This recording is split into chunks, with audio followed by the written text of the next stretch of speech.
Share बाजार में आज यानी 17 नवंबर को हफ्ते की शुरुआत हरे निशान में हुई है, लेकिन इसके बाद सेंसेक्स निफ्टी थोड़ा सुस्त नजर आए। लेकिन बैंकिंग शेयरों में खरीदारी से बैंक निफ्टी ने नया हाई हिट कर लिया। ओपनिंग के बाद सेंसेक्स 165 पॉइंट्स ऊपर दिखा, वहीं निफ्टी करीब 50 पॉइंट्स की तेजी के साथ 25,960 के आसपास चल रहा था।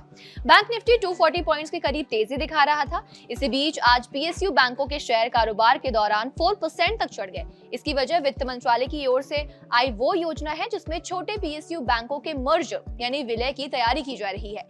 विभाग के अधिकारियों ने बताया कि इस पर कई चरणों में काम चल रहा है और ऑप्शंस मई में ही सरकार को दे दिए जाएंगे। फिलहाल 12 पीएसयू बैंक है और सरकार का लक्ष्य इन्हें मिलाकर सिर्फ 6 से 7 बड़े बैंक बनाना है।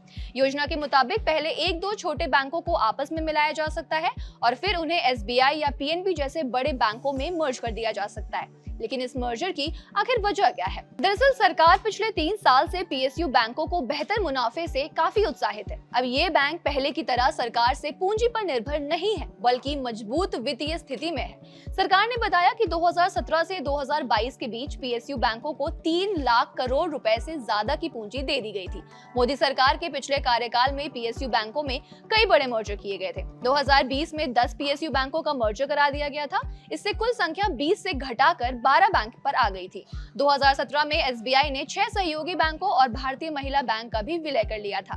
रिपोर्ट के अनुसार इन पीएसयू बैंकों के बीच मर्जर की सबसे ज्यादा संभावना जताई जा रही है, जिनमें Bank of Baroda, Indian Bank, Central Bank of India, Indian Overseas Bank, Bank of Maharashtra, UCO Bank, Punjab and Sind Bank शामिल है। इन बैंकों का मर्जर इन्हें मजबूत बनाएगा और सरकार की कुछ बड़े पीएसयू बैंक बनाने की योजना को और ज्यादा आगे बढ़ाएगा। आपको बता दें, आज यानी 17 नवंबर को निफ्टी पीएसयू बैंक इंडेक्स 2% से ज्यादा ऊपर रहा। Central Bank of India, UCO bank और पंजाब एंड सिंध बैंक जैसे शेयर्स आज के टॉप गेनर्स में रहे।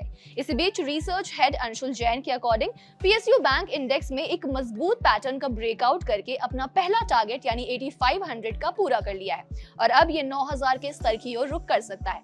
उनका मानना है कि इस तेजी का रुख अगले 3 से 4 हफ्तों तक जारी रह सकता है और सेंट्रल बैंक, यूनियन बैंक जैसे शहरों में आगे और भी ज्यादा तेजी देखने को मिल सकती है। खबर पर आपकी क्या राय है? हमें कमेंट बॉक्स में लिखकर जरूर बताएं।